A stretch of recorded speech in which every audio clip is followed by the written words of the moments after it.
Pero en el hombre no creyente, en el hombre natural, la ley fue lo que causó darle a entender al hombre su pecado, que el hombre era pecador y no podía justificarse por sí mismo para venir a reconocer que necesitaba de una salvación y de un salvador.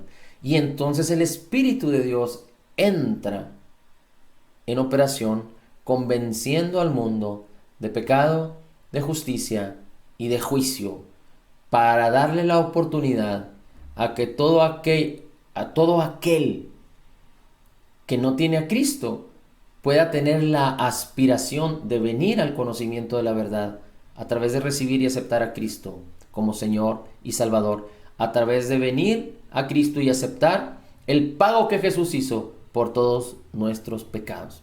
Ahora, el creyente nacido de nuevo no puede ser sujetado a la ley de Moisés, porque si se sujeta a la ley de Moisés, ya no va a vivir bajo la gracia y bajo la justicia, sino bajo la exigencia.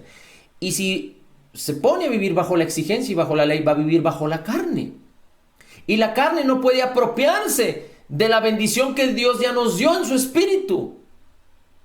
Entonces estaría despreciando la obra redentora terminada y completa, perfecta de Jesús en el Calvario. Así es que el hombre creyente no puede sujetarse a la ley, pero tiene que ahora entender que hemos sido salvos por gracia. ¿Y cómo podemos entrar en la gracia del Señor? Solo a través de la fe. Somos salvos por gracia a través de la fe. ¿Cómo entramos a esta gracia de Jesús? A través de la fe de Jesús. Amén. Así es que es muy importante que entendamos que es a través del conocimiento de la palabra, el conocimiento de Dios, de lo que Jesús es y de lo que hizo por nosotros, que está descrito en la palabra, para que nosotros podamos entender nuestra identidad y que tengamos esa confianza. Dice, acercaos con confianza, con plena certidumbre de fe ante el trono de la gracia. Si no tenemos confianza en quién es Él y quién somos nosotros ahora en Cristo, ¿cómo podemos relacionarnos con aquel que nos ama sobremanera? Así es que hay algo importante aquí. Y el Espíritu es el que sostiene esa confianza. Su gracia es la que nos provee esa confianza, ese amor, esa justicia. Así es que usted siéntase, entiéndase, créase libre del pecado y que usted no va a ser juzgado jamás. Esta confianza tenemos, dice la palabra en primera de Juan 4:17. Y esta confianza tenemos para el día del juicio. Esta confianza tenemos para el día del juicio. Vamos a leer ese versículo. Se encuentra en la primera carta de Juan, capítulo 4, versículo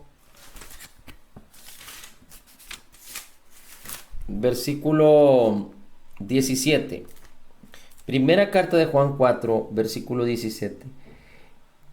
En esto es perfecto el amor con nosotros. En esto es perfecto el amor con nosotros. O esta confianza tenemos. Dice, en esto es perfecto el amor con nosotros para que tengamos confianza en el día del juicio. En esto es perfecto el amor con nosotros. Jesús es la obra perfecta de Dios. Jesús es la manifestación perfecta del amor de Dios. La obra terminada, completa y perfecta de Jesús me garantiza que yo he sido justificado y perdonado. Y esa misma palabra perfecto que dice aquí, en esto es perfecto el amor con nosotros, es la misma palabra que Jesús dijo, consumado es, cuando estaba en la cruz del Calvario, antes de entregar el Espíritu. Dicen esto, es perfecto el amor con nosotros, para que tengamos confianza en el día del juicio. Porque cual Él es, tales somos nosotros en este mundo. Porque como Él es, así somos nosotros en este mundo. Esa es nuestra identidad con Cristo ahora. Así es que vamos ahora al capítulo 8. Ya leímos el 6, ya leímos el 7, aunque hay mucho que estudiar aquí y mucho que leer.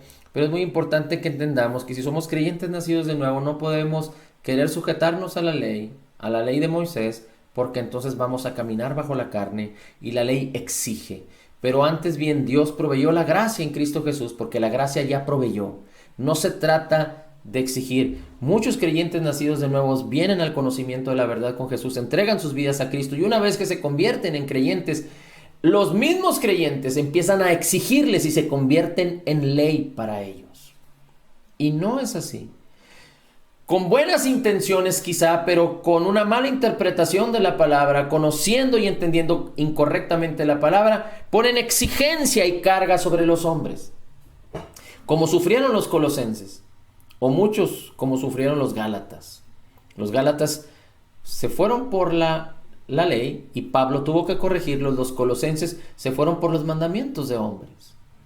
Así es que no debemos caer en esa situación, porque hemos sido liberados de la exigencia, de la ley de Moisés, de la ley de la religiosidad, de la ley de los hombres en cuanto a la piedad.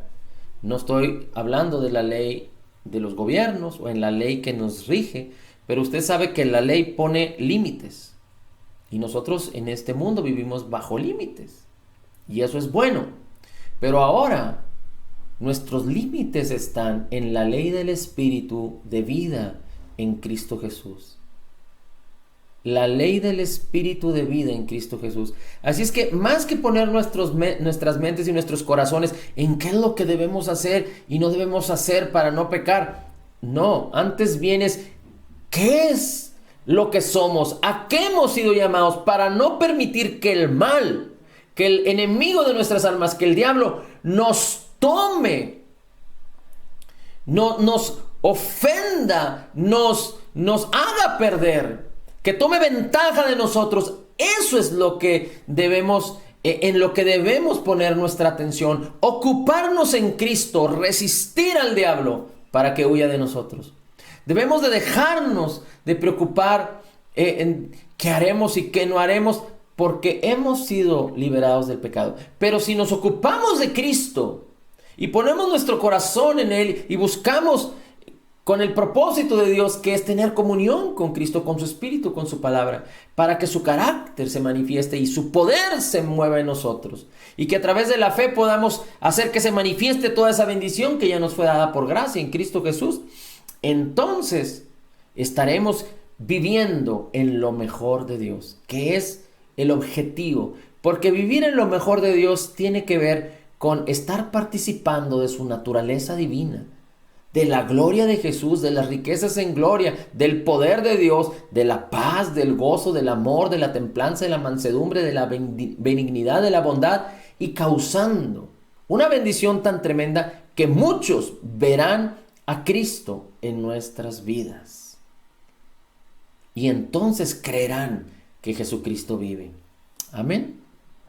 El capítulo 8, versículo 1. Ahora pues, ninguna condenación hay para los que están en Cristo Jesús, los que no andan conforme a la carne, sino conforme al Espíritu. Yo le quiero parafrasear este versículo. Dice, no hay condenación para los que están en Cristo, los que no andan conforme a la ley de Moisés, sino conforme a la gracia de Jesús. Si ahora estamos en Cristo, no hay condenación, pero si tú quieres moverte en la carne, entonces va a haber condenación, va a haber culpa. Pero si caminamos en el Espíritu, en la palabra, guiados por Él, teniendo comunión con Él, Él es una persona, es importante que entendamos esto.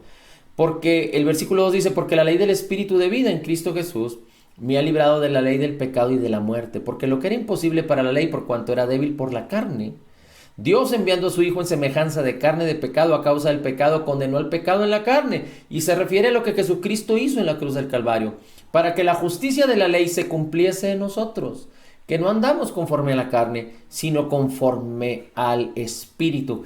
El fruto del Espíritu y la manifestación del Espíritu y la fe produciendo obras en nosotros, las obras de Cristo en nuestras vidas, entonces manifestarán la gloria y el poder de Dios. Versículo 5. Porque los que son de la carne piensan en las cosas de la carne, El hombre natural es de la carne, piensa solamente en las cosas de la carne, y las cosas del espíritu, de la palabra, son locura para él. Si usted piensa en las cosas de la carne siendo un creyente nacido de nuevo, entonces también las cosas del espíritu se convertirán en locura. Y no va a poder disfrutar por la fe, porque la fe es la que se apropia. La fe viene por poner nuestra mente en las cosas del espíritu, en andar en el espíritu, en concebir la palabra en el corazón.